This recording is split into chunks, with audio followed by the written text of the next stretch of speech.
25 сәуір Қарағанды индустриялық университетінде көктем аруы 2025 сұлулық байқауы өтті. Оған қаламыздың түрлі оқу орындарының дарынды және жарқын студенттері қатысты. Байқауға қатысушылар тек өздерінің сұлулығын ғана емес, ерекше дарындылығын, сенімділіктерін, шынайылығын және кең ауқымды қызығушылықтарын паш етті. Бұл байқау сұлулық қана емес, ақыл мен парасаттың, өнер мен талантын тоғысқан кеші.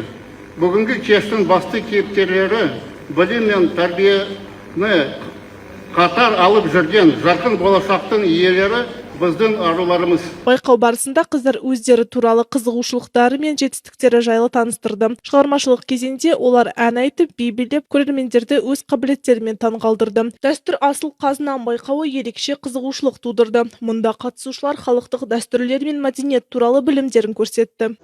Армысың, аман болсын, жайсан халқым. Ежелден қастерлеген қыздың даңқын. Алдыңа келіп қалды керей қызы.